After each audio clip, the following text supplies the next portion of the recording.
I'm sorry I'm not there with you all on this beautiful afternoon, but we've got a great seminar for you. I am delighted to introduce today's speaker, Dr. Meghan Winters, who is a professor in the Faculty of Health Sciences at Simon Fraser University, which is in Vancouver, British Columbia. And as Megan's title slide suggests, she is a population health researcher working in transportation space, and more specifically, walking and biking, which is how I've gotten to know Meghan over many years now of spending time together at conferences and such.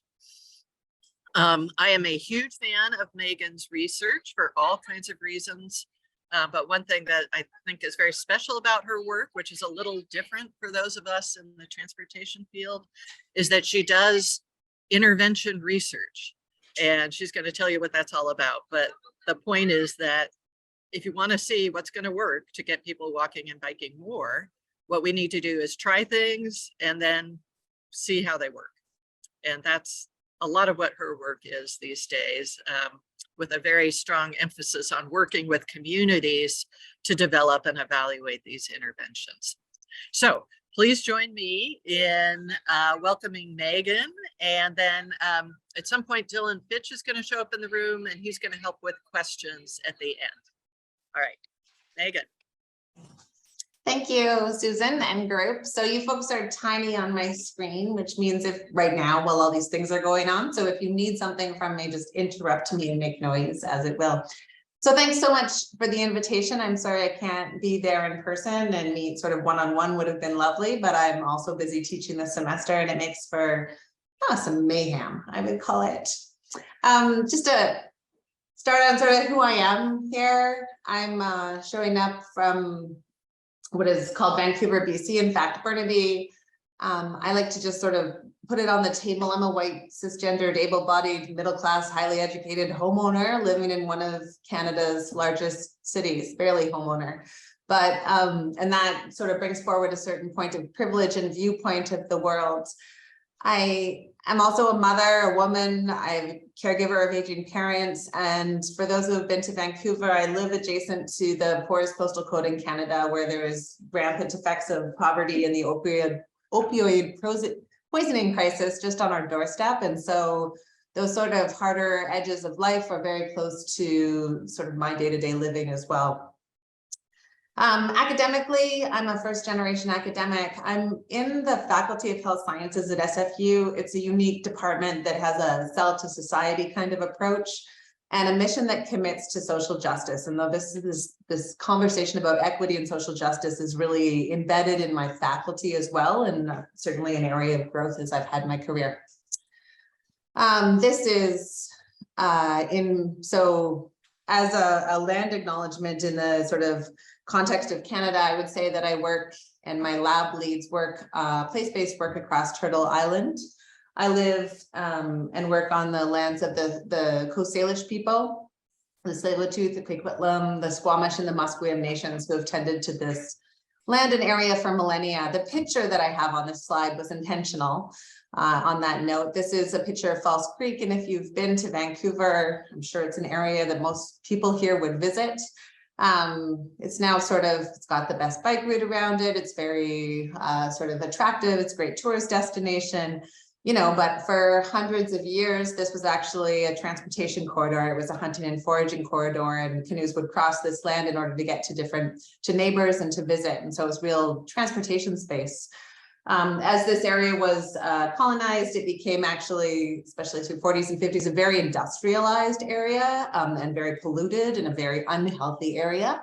And sort of through trends in the last decades around livability and sort of the image that Vancouver wants to convey, it's certainly been cleaned up.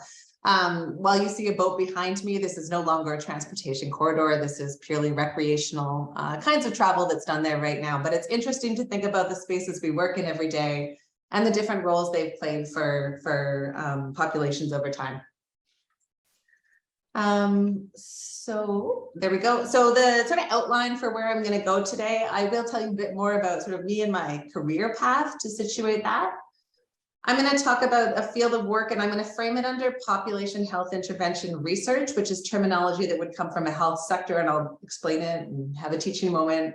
And then I'll just sort of mark a number of case studies that I've done that fall into this kind of framing, as I put it. And I'll just close with sort of some ups and downs of the world as I see it. I've been a faculty member now for 11 years or so. And so making this presentation was a nice moment to reflect a bit. So in terms of me, I want to tell you this was far from a straight career path. So depending on where you're at, I'll just tell you where I started, let's say. My undergraduate degree was at UBC. It was in fact in chemistry and oceanography. So some hard sciences were places of excitement for me. And I left that undergrad degree into a career in biotech. So I worked as a medicinal chemist during the tech boom for 5 years, like with test tubes, making drugs all day. That was like interesting and challenging, but ultimately I wasn't in love with chemistry. I thought maybe I wanted to do marine biology, and I took off to the Philippines to become a science diver and study seahorses for a year. It turned out that work was also not on the day-to-day level as interesting as I thought it would be. And I realized I wanted to be closer to the people I care about in the world, or I know well, and remain in Canada. So I went back to do some graduate training. My first degree was in healthcare and epidemiology, and my thesis was on like antibiotic drug resistance. So this was sort of a step. What I want to highlight, it was like one step away from working in medicinal chemistry in the biotech industry to study like drug resistance now. And that was my first step. Epidemiology is now a more common term in our vernacular, but it's the study of disease patterns in populations. So I figured out pretty fast I wasn't as interested in diseases as I was in healthy behaviors. But I wasn't really on an academic career path, I wouldn't say, until Kate Teskey, who became my PhD supervisor, sort of pitched me this idea about she needed a PhD student to do a project on bicycling in urban form. And it sounded, you know, as interesting as any job I would want. And she said, you know, you can have a PhD and as well as you're doing this work. And so I embarked on that path. When I was getting started, I'll highlight that I considered whether I should do that PhD in planning as well, because the topic matter really could have probably been in the planning school at UBC as well. And at the time, it just sort of, from a personal point, made sense to stay with his career trajectory in the health sector. And there was also just a lot more funding dollars in the health sector at that point in time than there was for planning students. And so those are the practical choices that I'm sure you face in your daily choices. Finishing up the PhD, I actually thought I might end up as a consultant because as with many people, there's sort of geographic constraints to where you can go. And sometimes academia requires you to move around, but a position opened up at SFU that I applied for. UBC and SFU are like the two biggest universities in Metro Vancouver, one out on the water, one up on a mountain. And so I applied for this job and was very thrilled to get it just as I graduated from my PhD. And in this lab, I've started the city's Health and Active Transportation Research Lab. So that's the name of my group I'll introduce. And then most recently, I just received an applied public health chair in gender and sex in healthy cities. And so I just put that out there as another evolution. I come to this work on gender and health through this transportation lens. As we know, the transportation are highly gendered, has highly gendered patterns to it. But I wanted to include that on here intentionally just to show you how things continue to evolve through your degrees and then in fact after your degrees as you follow around points of interest. So just a like high level statements, how am I showing up here? So I've often over the years used this tagline, health begins where we live, work, learn, and play. Many of you may be familiar with it. Comes in my mind, it comes from Robert Wood Johnson Foundation, sort of like 15 plus years ago, as language that everybody could kind of get on board with, like this is true. But what it does is seeds in that conversation that where you live is a social determinant of your health. So it determines a bunch of other things downstream and makes that connection between health and place. Where I show up in the space of transportation is that I see transportation as the backbone of a city, but its real value is that it connects people to the places that they want to go. the people they need to see and to the opportunities of life. So I do look at transportation as how it supports people in their choices, and the vibrancy that it can bring to a city.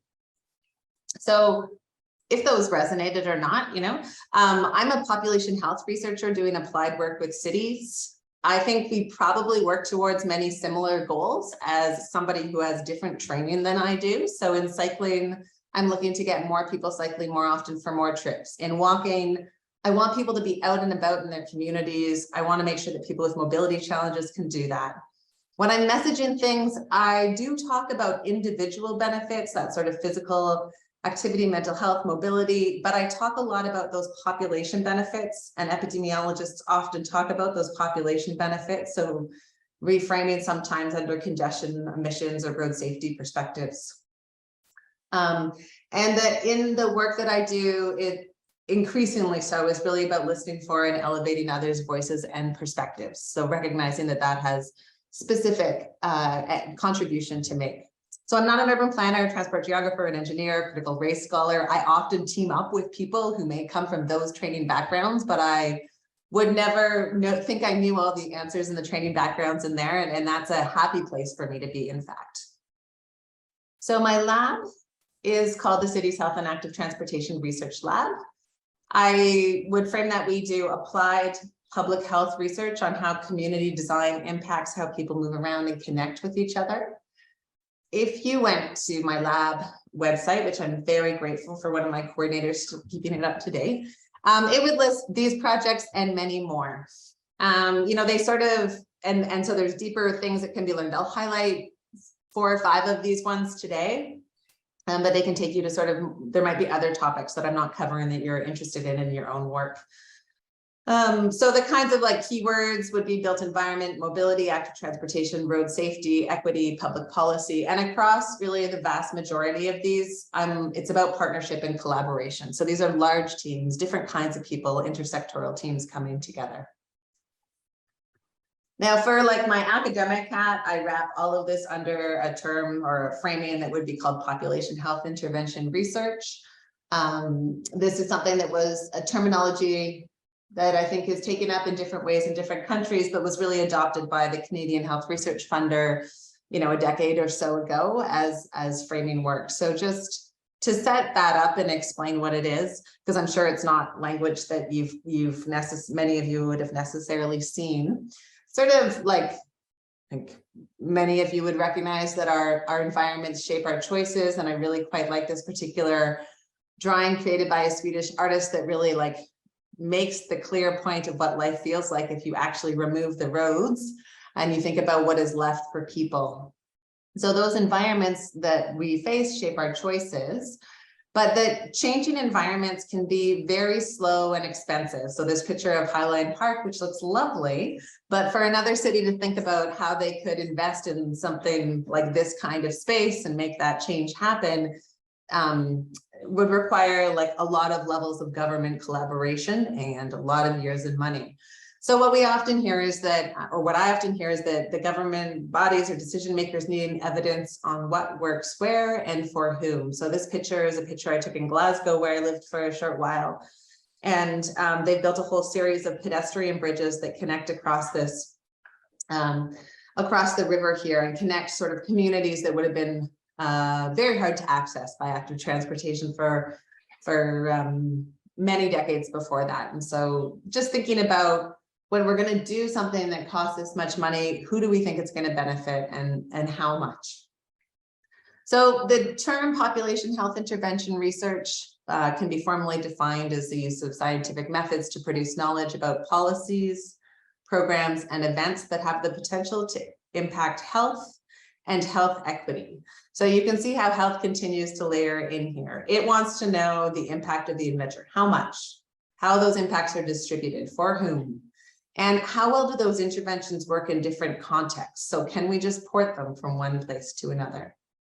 And there's a reading at the bottom of this. You'll have the slides if you want it, and it'll lead to a series of other readings if you wanted to know more. Another sort of piece of guidance I find particularly helpful is this MRC guidance on using natural experiments. And this is about sort of getting into the research side of it, or the study design. You'll often hear this term natural experiment studies as a tool that's used in population health intervention research. Just to sort of let you know what that means, I think the key points are that they focus on events, interventions, or policies. So some change, that's the intervention, that's not under the control of the researcher. So this is like not an experimental trial where I can control, who gets a discount and who doesn't, but rather that's outside of the hands of the researcher. But it creates a situation that you could do an observational research study to see what happened. So those interventions most often are outside of the health sector completely. And so they might be in housing, education, employment. Those are all examples that you would see. And you use this kind of research design when it wouldn't be ethical to do a randomized control trial or some kind of experimental design. So it could be because it's not ethical to do that, because it's not practical, you can't tell people to move, or because it's not politically appropriate to do those kinds of things. So it studies these impacts, how much for whom. I want to say there's also other components that people are really interested in here. So it might be process evaluation. What's the reach of the intervention that happens? Do people like it? Was it implemented with rigor? It also matters, or a lot of these studies might pay a lot of attention to measuring the context because they're trying to figure out would it work well somewhere else, or was there something about this setting that made this work well? The research can include questions about the mechanism of the intervention, how did it work? And also things about scale up or sustainability. So if we wanted to have it in more communities or have it at every school. I think the key point, I use the word pragmatic a lot. So none of these are about ideal study designs. It's often happening quick. You're often limited with budget. You're not in control of the experiment. And so if some of you are doing thesis work that's like, this is your experiment and you're testing things, you've got to make a lot more compromises in this space. And so you're just trying to have the maximum rigor within the circumstances that you're operating. Let's just sort of make this land in the space that you might think about. So what are interventions in transportation spaces? So I would say that's could be any change in a city. It could be a new transportation policy. It could be rapid transit or new bicycle facilities. It could be programs like a new bike share program, or like a training program, or a transport demand program. Anything that you think might impact health-related behaviors. So the choices people make about how to travel, and outcomes. And then what are these outcomes in the kind of work that I think about, at least? Again, they're both individual level outcomes and population level perspectives. And that population level one is quite important. So it's not just for the people who are engaged in the program necessarily, but we're looking at population health impacts. And I think you could take the broadest definition of health outcome as long as you can get it funded, is what I would say. And I'm going to highlight a bunch of case studies that have very different kinds of outcomes that are responsive to needs. So they might be about mobility, they might be about how many trips somebody takes. And I'd have to make a link to call that health, but that would be an acceptable outcome. And then when we think about equity, the way I often have it, or I often speak about it in my own work, would be that when I'm thinking about equity, the questions I'm asking might be more around procedural equity, who's engaged, who has decision-making power. In a different study, I might be asking more about distributional equity, so who has spatial access, or in fact, who's actually using the interventions. And then sometimes it's about health equity, and that would look specifically at how the health impacts are distributed. It's not just distribution. Just sort of some key terms. So there's a broad swath of population health intervention research. The words I would use to describe the way I approach this, it's partner engaged for sure. It's population level, so not individual. It's observational research, what's happening in the world around us. These kinds of projects are often policy relevant. So someone's come forward and needs an answer. Should we keep investing? Should we start investing? They're often under time pressures. We started the program yesterday and we want to know, we're going to need some evidence to the funder to show that we should keep it going, and that they're specifically people and equity oriented.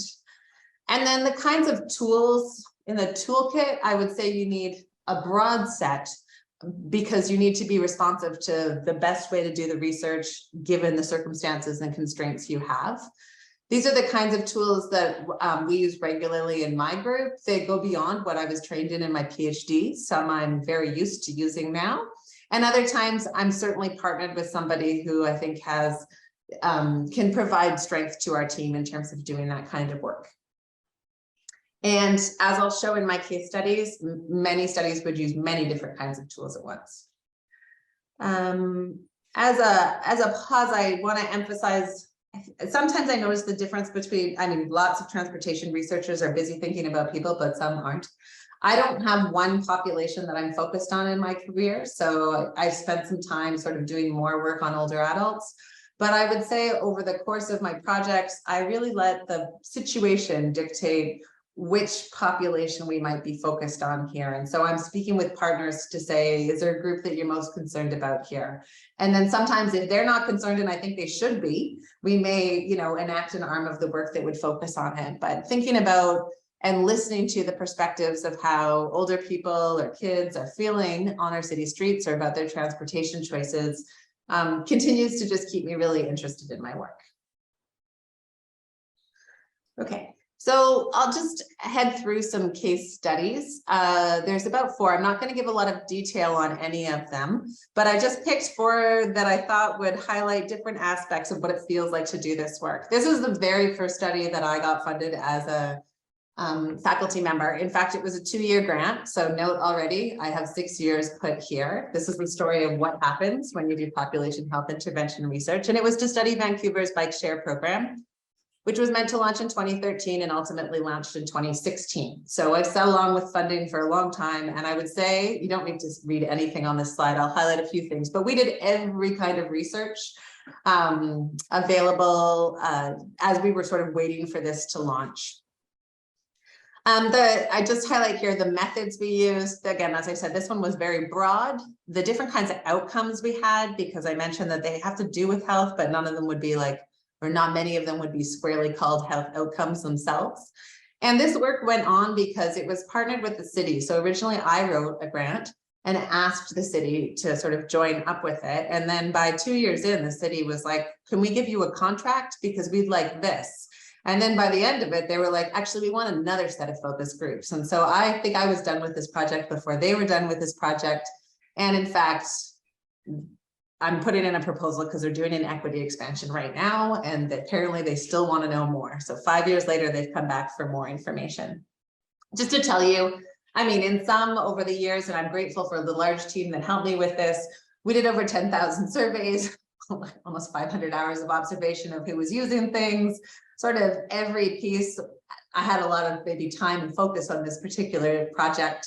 Some of the things I was proud of that we were able to do in this work was this project on super users. So there's big equity questions in bike share and who's a member of public bike share programs. But when we connected our survey data on demographics to the trip data that they had on the who was using the program, we could see that there was like these super users of bike shares and that actually 10% of the bike share members were making 50% of the trips. And those people were white males, but they tended to be lower income white males. And so it kind of gave a more nuanced story as to who might be benefiting from these kinds of programs than was the story that was around at that time.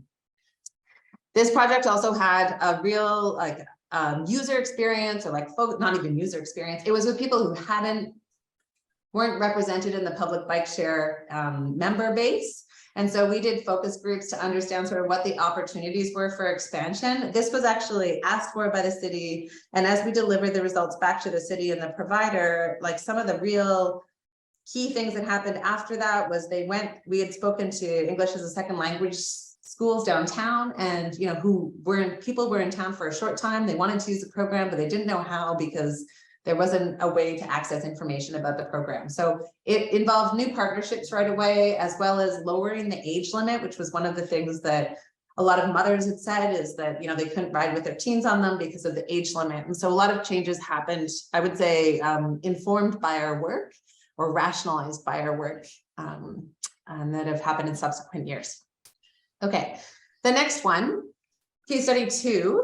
I highlight this one. So the bike share, you could call it a programmatic intervention.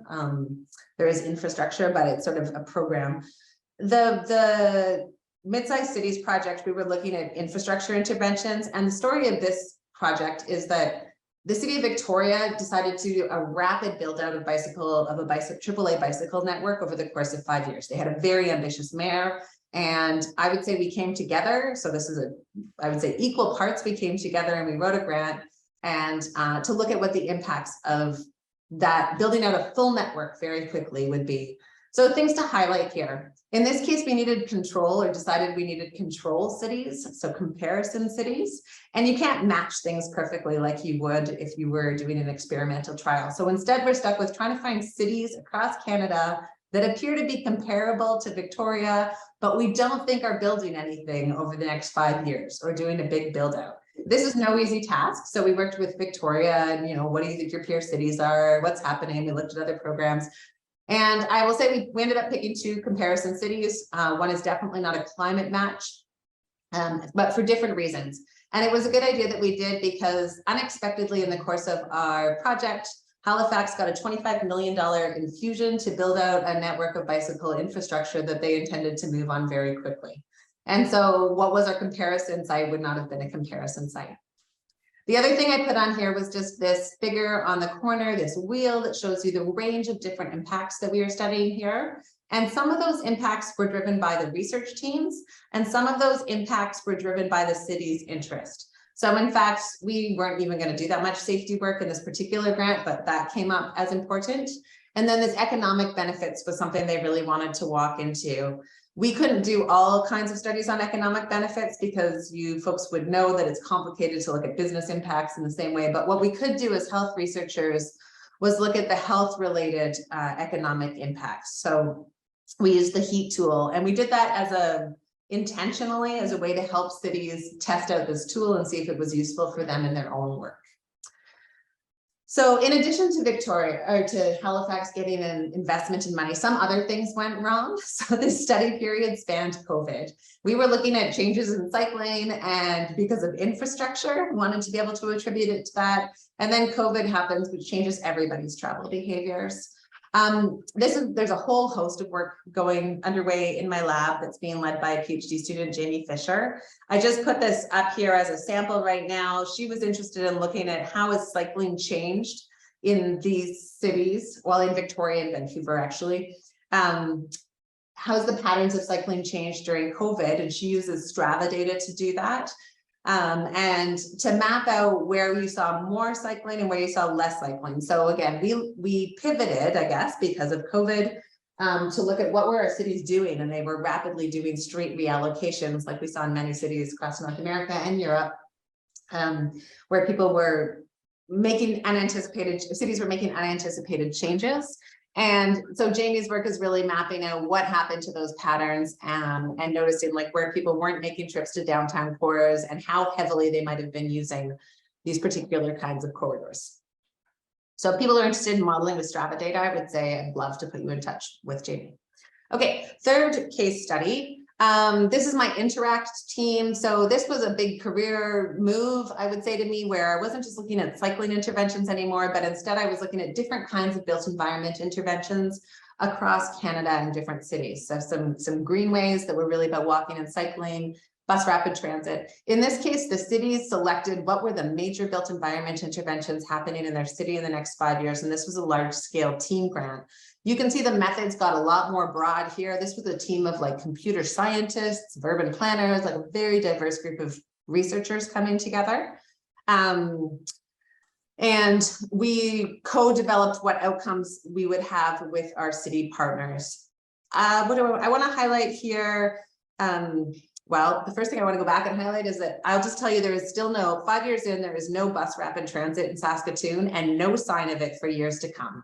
So again, don't put all your eggs in one basket. Maybe have a couple of backup plans if you're doing this kind of work.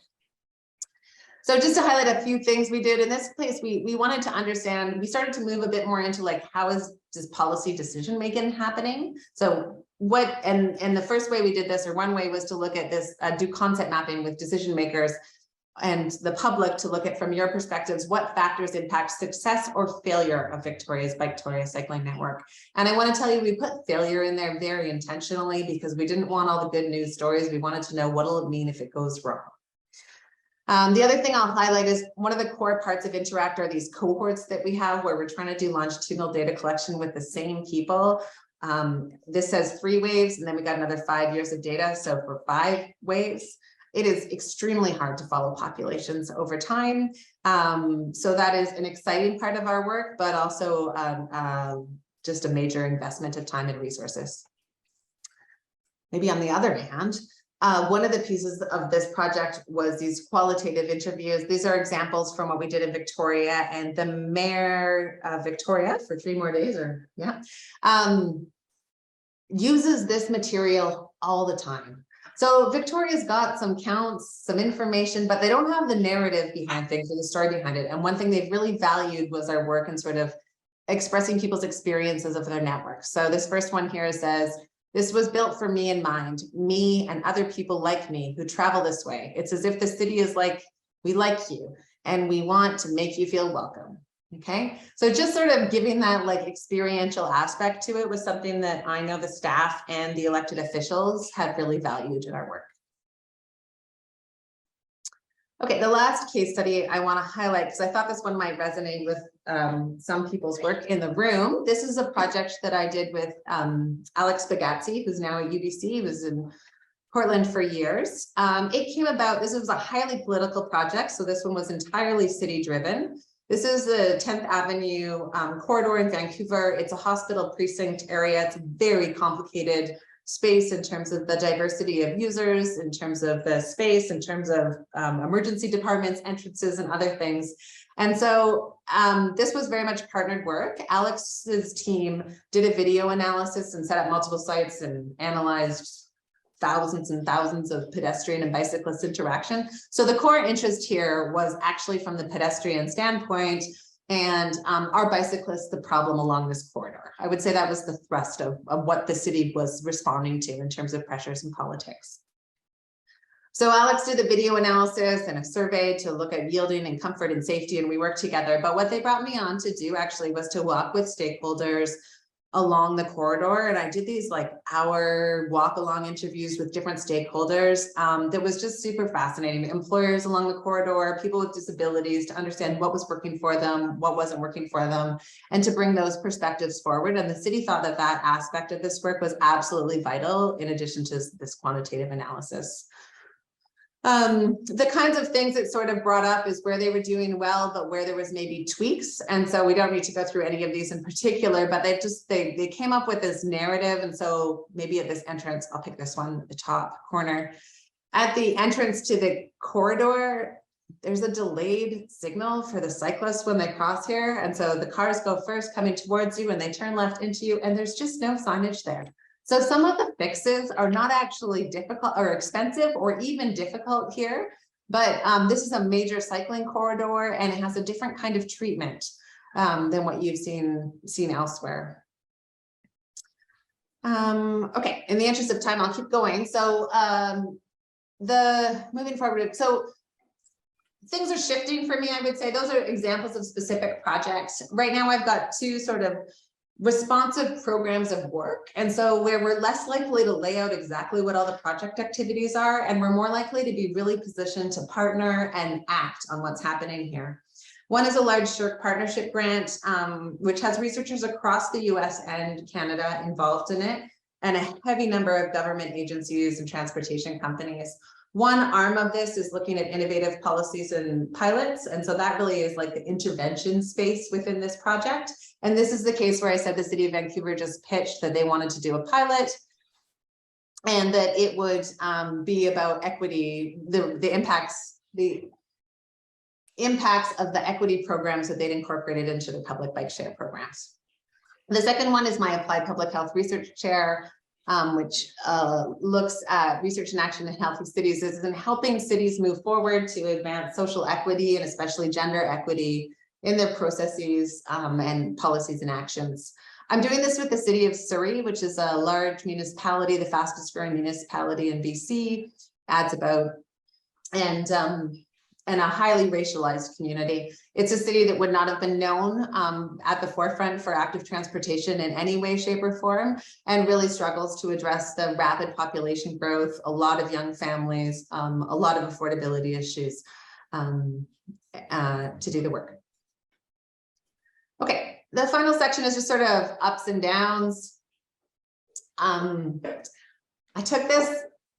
I did a presentation recently or in the past year with the mayor of Victoria, where we talked about what it took to do this kind of partnered work together. And we sort of came up with this recipe. So one of them was about setting the research agenda at the outset. So when you want to do this kind of partnered work, it's about sitting down right from the very outset. And I hope I've given you that flavor through the case studies, talking about what are the outcomes, are there particular populations of interest that you want to do, to engage with them on the research design. So again, when we're trying to find those matching cities for Victoria, or when we're trying to build out our survey tools, and they say they're interested in well-being, and I say, what do you really mean when you say well-being? Connecting them with them during early analysis. So very often the best tool you've got is to put something on a map and show it to a city partner, and they will immediately respond to you. So just to try to get early reactions that might shape your subsequent work. And the other message that I've gotten really clearly from partners in the work is to the opportunities to diversify and multiply the value of the data. And by that, I mean, they want us to also be writing op-eds, to do report cards, to do data linkages, to build those projects even bigger and make sure that we're sharing it with non-academic audiences as we do our work. So the listening part of this is like the core skill, I would say, to listen, because people use different kinds of language. And they don't know how to pose you the research question necessarily. So sometimes you need to check back to say, did I hear you that this is what you want to know?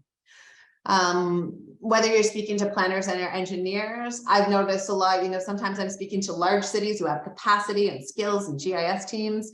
And sometimes I'm speaking to a small town where there's 5 people doing everything. So thinking about what those needs might be. And when you're partnering with equity deserving groups, to really be listening for what their needs are and make sure that you're keeping those and delivering on those products, or on products that serve them and in ways that serve them, letting them stand up and do that presentation. 3 words to keep in mind that I've learned are used very differently across these fields. So, or in fields I cross anyway. So mobility means something to you folks in the room. It might be how many trips you take. It might be what your VKT or your BMT is.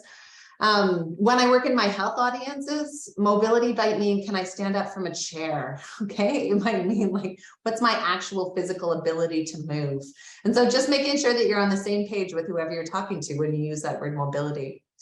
Accessibility, again, classic case, and comes up, I'm sure you see this mix in your work as well, whether it's about accessibility to opportunities or whether you're talking about accessibility in terms of people with disabilities. And the whole paradigm for that is quite different in Canada. I'm almost done. Well-being, I've already mentioned. How can I succeed, or you succeed at this work? You need great mentors who come from different places. So this is, the first is Kate Teskey. She's my PhD supervisor. She's a fantastic occupational epidemiologist who just moved in her final stages towards cycling. She has great rigor. In the middle, I put Trislyn Nelson. I think she may have come to Davis, and some of you may have met her before. She's a geographer. We met at a conference, and it just turned out we were asking all the same questions. And we had really nice styles of working together, and Trislyn has been a core partner through all of my projects in Victoria and more. She's at UCSB now. And then I'll put Susan Handy on this list, not because she invited me, but because I feel like as a PhD student, I think I saw her talk and was like, wow, she really can make her really clearly explain from her perspective and her discipline's perspective in a way that is really clear to me and allows me to see where we're interested in the same kinds of questions and things. So I just felt like it struck me like when I was still doing my PhD, and then I've just kind of continued to just sort of follow and watch and listen every time and send my students that way. So you guys are all very lucky, is what that means. I think this kind of work is just a great opportunity to integrate teaching. I'll close on this slide, teaching, research, and training. And so this is an example of a way that I teach my undergraduate classes. This is my GIS and public health class, which is a 4th year class at SFU. And I've often partnered with a city. This time it was the city of Vancouver through a formal program called City Studio, where cities put a problem on the table and I help student groups answer those problems. And so the city had a goal to have a walk score of at least 70 in every neighborhood in Vancouver. And we had little student groups working on each neighborhood, seeing why they didn't have walk score, like the actual metric, where they were falling down on the walk score metric, and then make recommendations on how they could help those, what could happen in those neighborhoods that would improve the walk score, since that was the policy target that the city had to report back on. So it's just, this is one example, but certainly across all of my teams, my graduate students are very deeply engaged in this, and I try and make sure they're at the meetings, they're speaking at meetings, and they get to hear for themselves the way people are talking about the problems and challenges that they have. So I will stop there. As I said, I represent this work that I've shown right now represents the work of so many years and so many people who aren't on that slide. But just to make it so clear that you can't do this as one individual, but you can build out teams as time goes. And I found that to be just the most rewarding part of my job. Thank you.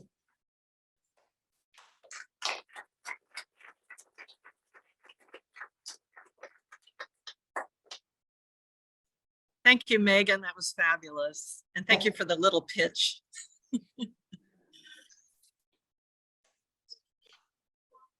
Questions in the room? Dylan, are you there to help? Here to moderate. Hi, Megan. Hi. How are you? I'm doing well. Friday afternoon. Anyone have any initial questions? If not, I'll throw one out there. No?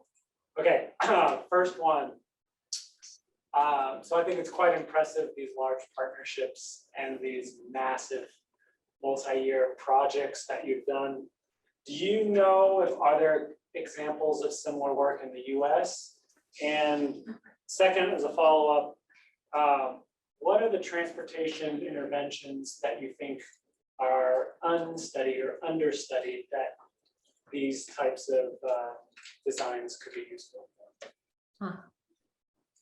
I mean, I think these kinds of observational works happen all across the US by all sorts of different teams, and they wouldn't be called this. So part of mine was like, I was showing up to this, this group here, and I wanted to just represent some of the ways we think or package things potentially in population and health. And I think the same work probably happens in many ways in transportation institutes in the US. You just wouldn't call it that. So if you want to apply for funding in Canada that's health funding, you should learn this terminology. That was my lesson today. But I think if you're studying the rollout of an e-scooter program in a city, you know, you'd be doing that same kind of thing. There were many similar public bike, much of the public bike share work was happening in the US because Canada doesn't have as many cities or as many programs.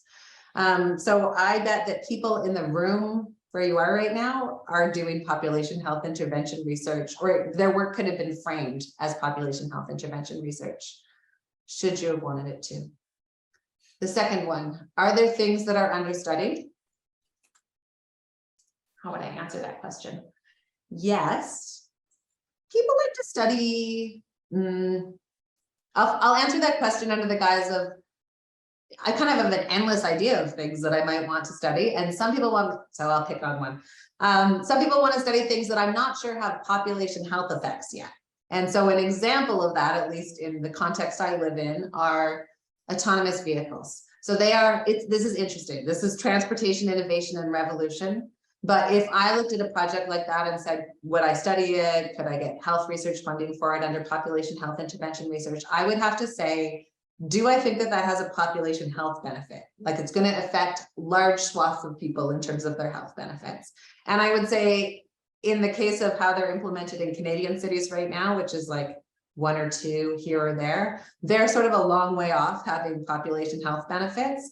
And that's when you're writing the grant proposal, the case you really want to make. So it doesn't have to have a huge, it could have a small effect for a whole lot of people, or it could have a huge effect for a medium-ish size amount of people, but we're not studying something, probably we're not studying something that will only affect a small group of people. Does that make sense? Yeah. Other questions?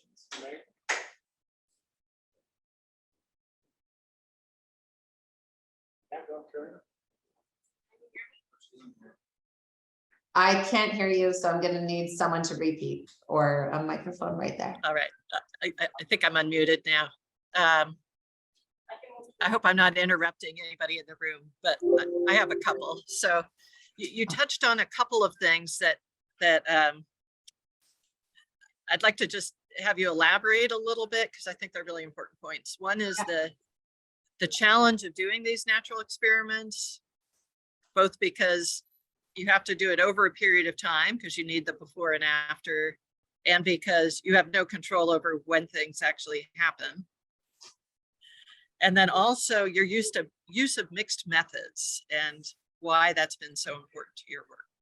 Okay, so I skipped a slide because I was trying to be exactly on my time limit, but I'll tell you about the realities because there was a slide there. So the first one, I think, was about time pressure realities, let's say.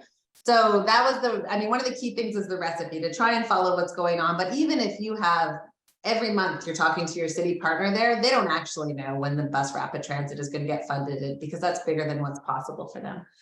So what does that mean? It means it's dangerous to tie up like a 2-year master's student to an intervention that you can't be sure is going to happen, because I've been there. That's dangerous. But there's always something else they could study. We just need to be flexible. The other thing that I realized is that other people's work that isn't caught up in this, if you don't get your grant 1 year, you can resubmit it another year or 5 years from now, because it hasn't lost value necessarily. So let's say you're trying to measure, like in my case, it'd be something like, how well do accelerometers work to measure vigorous physical activity? You know, that's not a time sensitive question unless somebody else beats you to the research.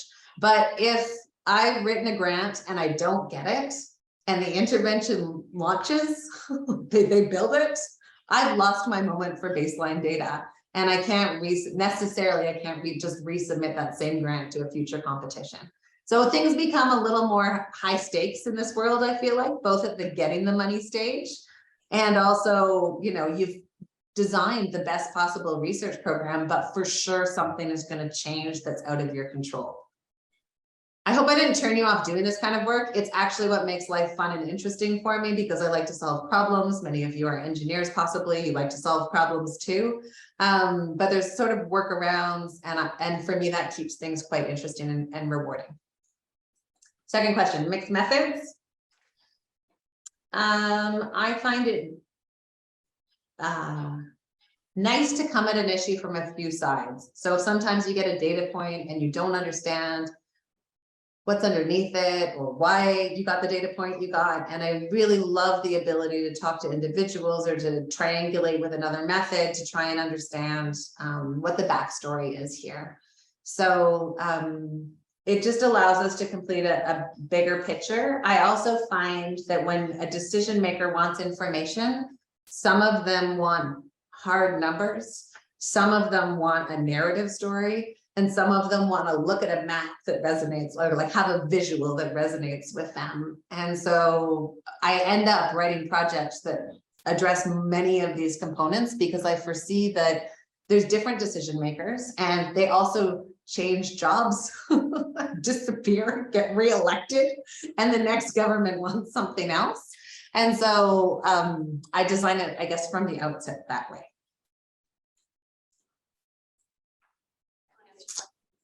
Yeah, so I had a question about like your recommendations to evaluate pilot projects, because of their short time frame, and like how to like know when they're gonna be placed, and then how much time before should you like do the baseline and get a good baseline, and also like you know, do the good follow-up, even though they're not going to be like a permanent project. Like how does that impact also the people that are using it and the results of the evaluation?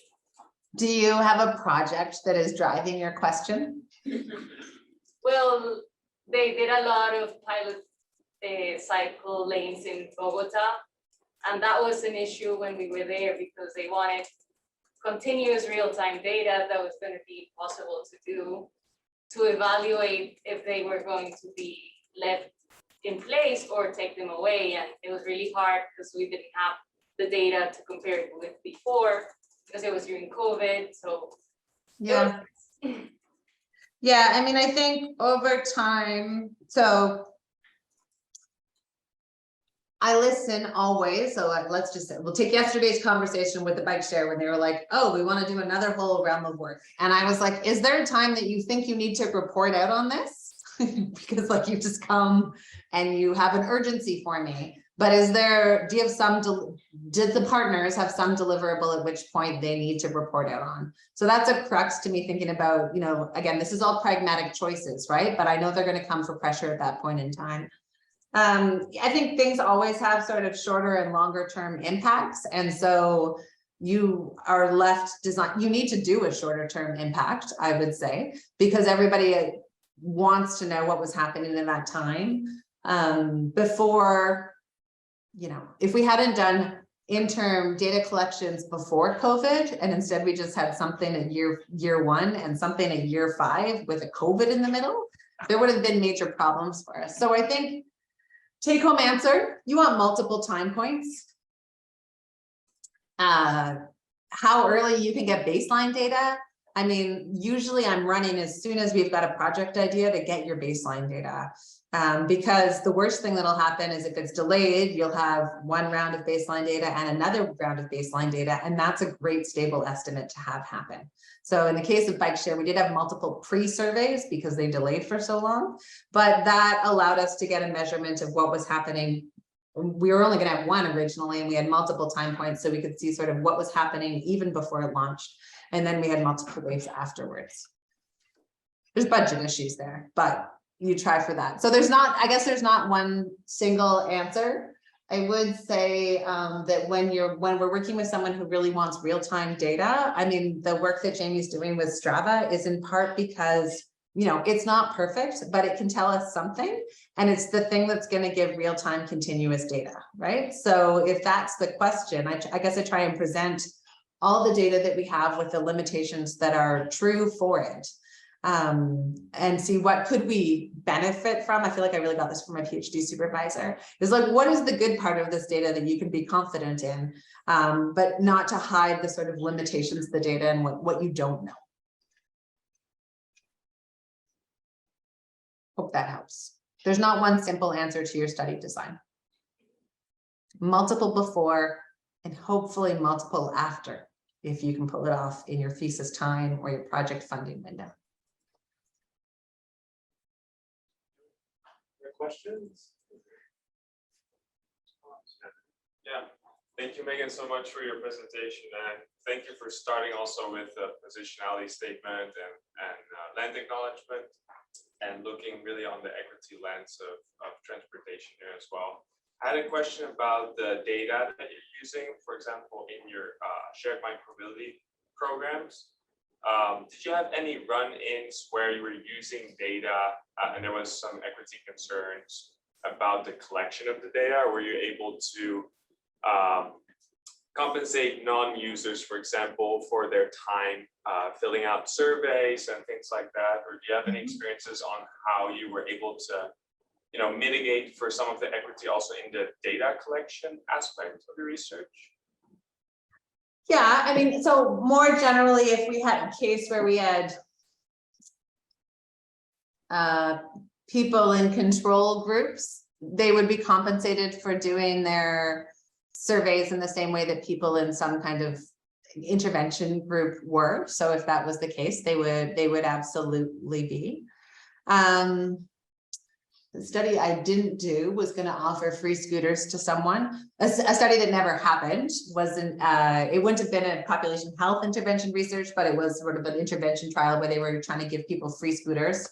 And it was people who certainly were in equity deserving groups, but they were going to give them free scooters for a year to use. And we had a lot of discussions about what we would need to compensate a control group to stay involved in complete surveys over that time, but who also wasn't going to receive the, you know, economic and social benefits of having a free scooter for a year. That project never actually launched, so I don't have a solution for you, but I can say that that was sort of at the forefront of our, like, can we also give them, can we give the control group a transit pass without interfering in the effect of the program, or do we have to delay until they've completed all of their data and then offer them a bus pass at that point in time? Is that the kind of question you were asking about? Yeah, that was, and then especially for the non-users, you Yeah. know, surveying people and not being able to collect data by the use of the system that they would maybe already use in some cases. You know, how do you collect data for people that are not part of your system, but you're trying to reach out to them, but you also don't want to be another, you know, pilot program or another person to reach out to a group of people who might not, you know, Yeah. have positive experiences with that.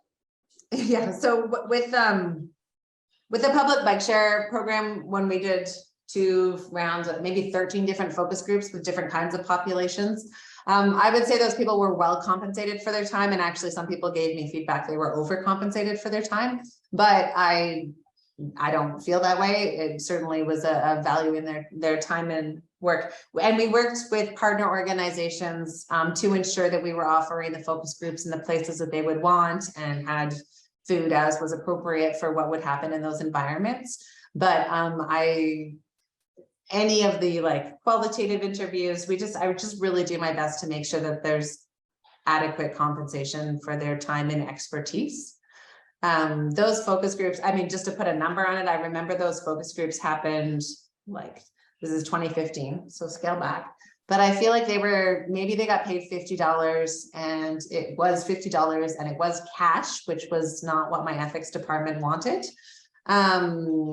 And it would have been no more than an hour for their time. And so that was kind of like our non-negotiable entry point here, to be like, I'm asking a bunch of single mothers to come in and talk about us for an hour. And so we've got food. This is a good compensation, and we took the cues from the sort of partner leads that we work with. Thank you. Yeah.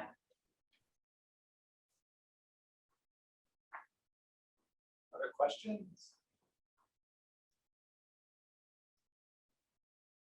I noticed that there's 4 online, so I don't know if you want to take those. Oh, can I see them?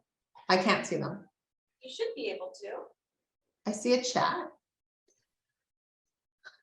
It's in the The Q&A. Q&A. Oh, look at that. The Q&A is different than the chat. I'm sorry. Okay, give me 1 minute.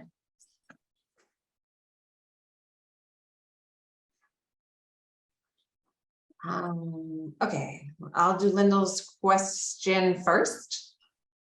I did do, so do I need to read these, or can everybody see them?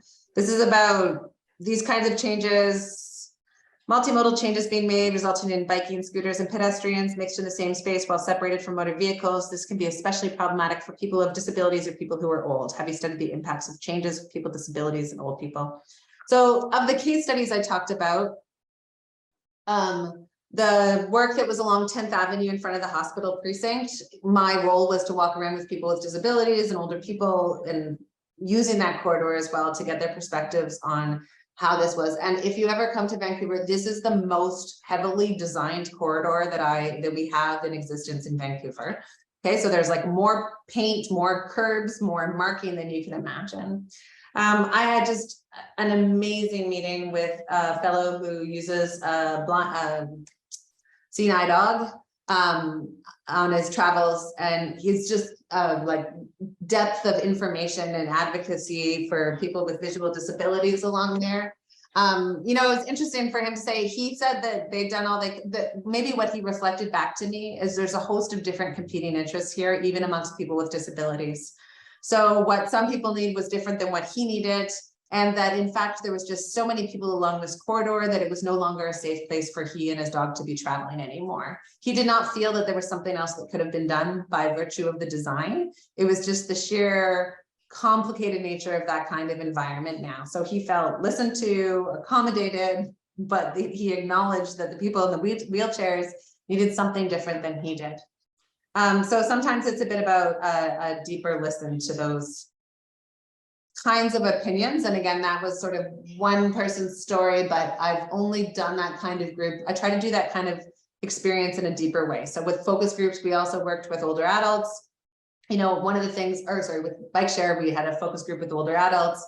And one of the things that they wanted was more training and opportunities to just try this out and understand how it worked, because they were nervous to do it. So that was about offering programs, testing environments, and allowing people to try things so that they had greater confidence as they undertook it, which is not true only for older adults. I think a lot of people just want more confidence on how to navigate the system.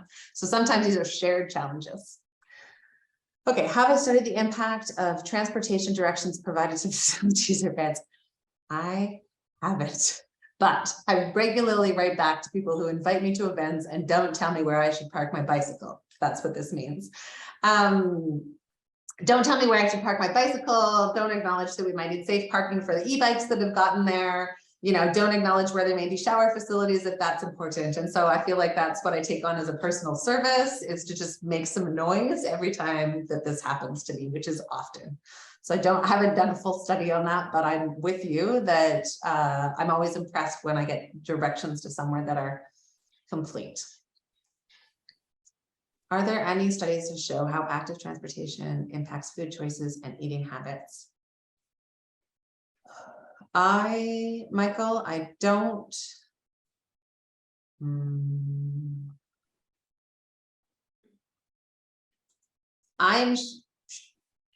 Active transportation would impact the GHG emissions of food systems in addition to impacting. I mean, the person I would look for who might do this kind of work in Canada anyways, he's American now, is Michael Widener at U of T, who's a food researcher, but a transportation geographer by training. He does a lot of tracking of what people buy, where they go to buy it, how long their trips are, what their experience is with that.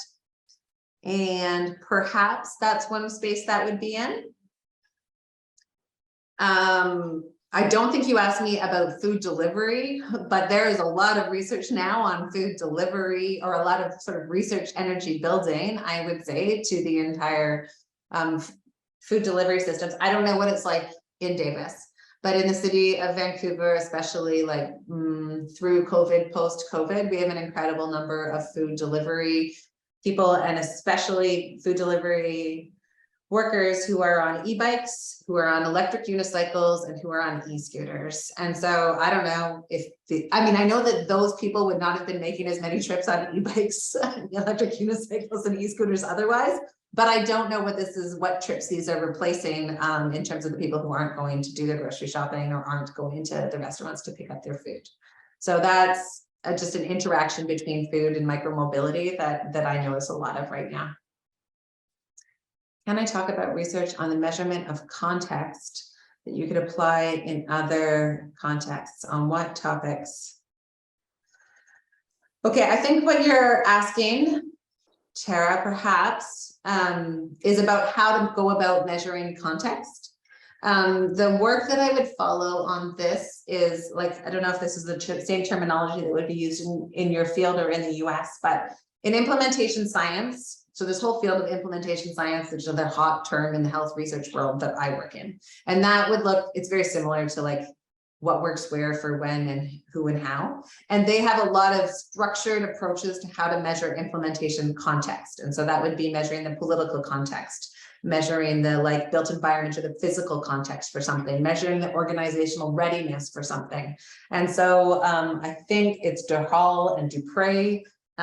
If you look at DUPRE and implementation science, I think you'll start to get into the different kinds of frameworks that this field of work studies. So that field of work is really about interventions. They're often in healthcare or programs. They're not typically like built environment interventions like I work. So I have to kind of adapt what they're doing. They're more about like, I have a intervention or solution or program that I want to implement in recreation facilities or in a hospital treatment. And I want to know, is it going to work in this hospital environment the same as that hospital environment?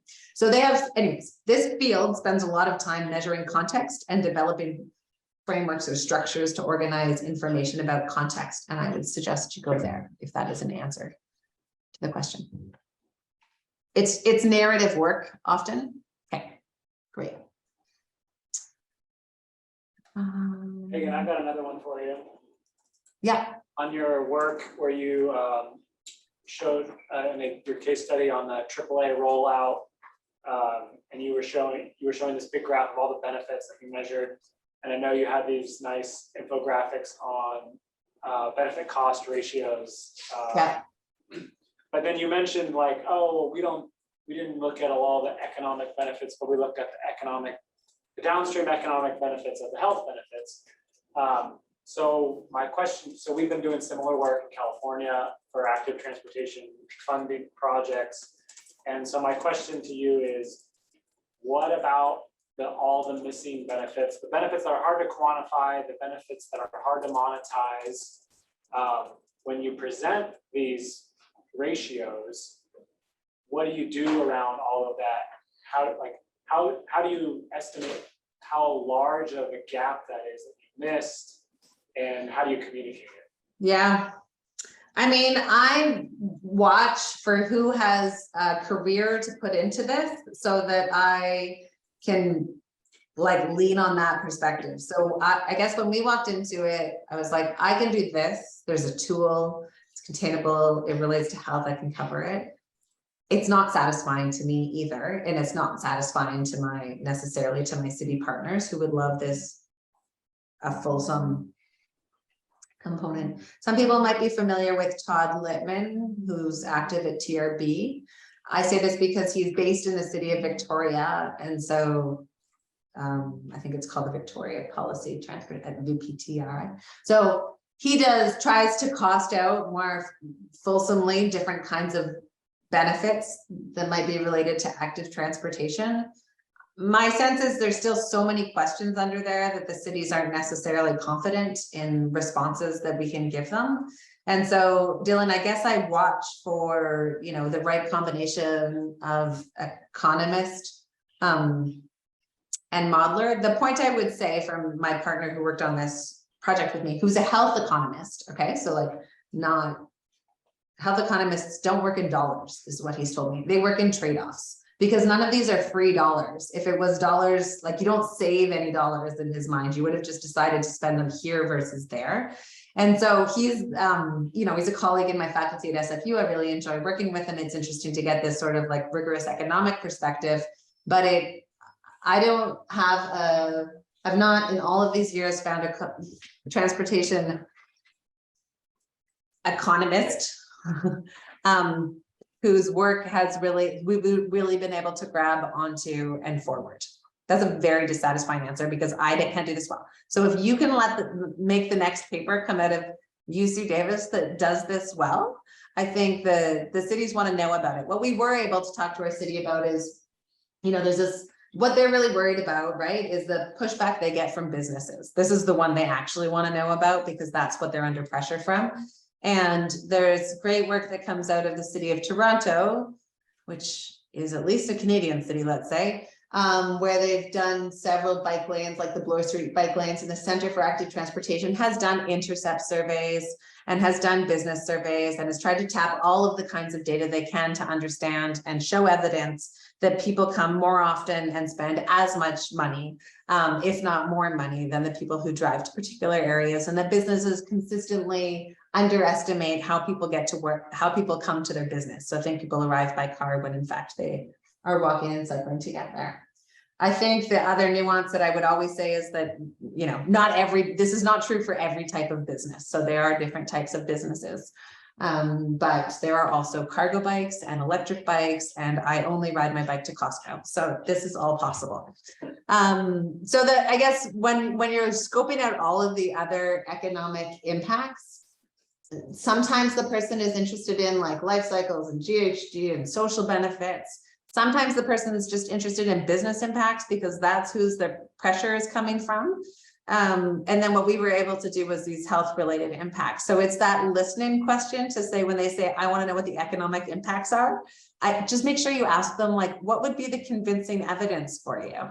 Like what would go on your infographic that you actually need? Because these are really different methods that you'd have to implement to get them the data points they're looking for. That's been my experience. And when Victoria said, the city of Victoria said, can you give us a business impact? Like, can you do that kind of work? I said, well, you can talk to the people who did it in Toronto. You can ask them how much it costs to get that work done. And then you can decide if your city government wants to fund that study, right? So you can either take the data from Toronto and hope that it like holds weight and holds water here. Or if you want to do your own, de novo primary data collection here, it's going to cost the city, $50,000 to pull off this study. And so I think we brought in the people who did it in Toronto. We had a nice conversation, and I think the city of Victoria was like, that's fine, we'll just go with your data. So, but I think like academically, this is a huge area of work and like applied work that would be excellent to have happen. And I really want somebody to dive into it for their career and bring back tools that others can use. Great, thank you. Mm-hmm. Other questions?